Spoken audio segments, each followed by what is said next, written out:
Okay, today we're going to take a look at a thrower whose coach is trying to get him to stop jumping at the finish. So the video on the right is the before video where he's jumping, and then on the left video is where the coach is trying to get him to stay a little more grounded. So let's just go through, let him play for a couple times here, and I'll just point out what I'm seeing in the before and then the after videos.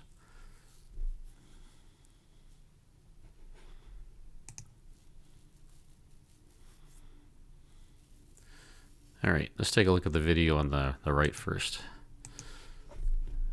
I just want to pick out a few things here.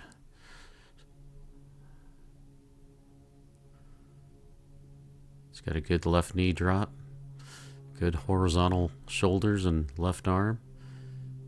Very good sprint phase here. Comes down pretty far across the circle right here. I'd probably want to see him hook that foot around a little bit more and come back a little bit closer to the center here, because you see what happens later is his feet are really close. But you could also fix that too by landing here and then opening that left leg up. Opening the left, see here's the toe down. Okay, and you can see where the knee is facing this way. Almost 10 o'clock, 9:30.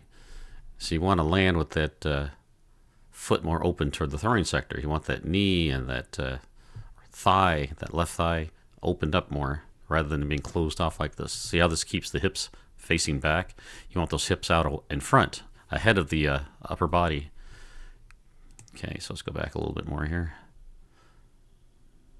So to do that, one thing is he's already extended the leg out. Maybe put the foot underneath the knee a little bit more, so it'll shorten up a little bit here and land a little bit sooner, closer to the middle, and then keep rotating it around rather than just landing it like right here. Okay, so it's gonna settle once. Next frame, see the heel comes down, but the heel doesn't look like it lands on the ground. So, in the next frame, it should turn. There, now it's starting to turn. So that's pretty normal. One frame it touches. Next frame, heel drops and kind of settles. Okay, so next frame right here, you got the hips now, and the right foot facing 12 o'clock. I like to see the right elbow here. So the chest would be facing 3 o'clock. So he's got some separation, but if the hips are at 12, I can only guess that the shoulders are probably facing about maybe 1 o'clock, maybe 2. So the more you can face it toward 3, the more separation you're going to get. So let's keep going here. He's got a good right knee past the foot, so he's rotating good here. He's nice and low. He's got a good angle on his body. And you can see right here, yeah, if he would rotate this open, that foot would come out closer to the toe board, so you have a little bit wider stance. What's going to happen later on, for a little bit, you'll see that the left leg is almost vertical here, so he's not getting much block here. Now, if that foot was out in front of a little bit more and he extends it, it'll push that left hip back. And of course, because he's jumping, he's not driving that right knee around bent. He's extending that foot or that knee, so the foot doesn't turn on the right until he's up in the air. If he followed his right hip right here, let me put a little line there. You'll see that the hip doesn't move at all. Okay, there's the hip. You can see the lines right on it. Actually moves slightly back even. Okay, so you want that hip to come around the left side. You want to keep rotating. What happens when you jump in the air like that? You're no longer pushing against the ground, and you tend to not rotate that lower body anymore. Okay. Let's see if there's anything else here. He's kicking the left foot out and forward a little bit. There have been videos online from I think Coach Serafinas where they talk about doing that.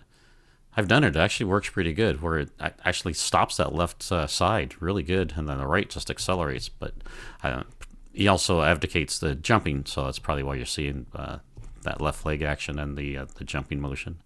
Trying to see if that right foot ever gets Yeah, you should have that right knee down, and this heel should be vertical. This foot should be vertical here with the heel up, knee down, and driving around the left side.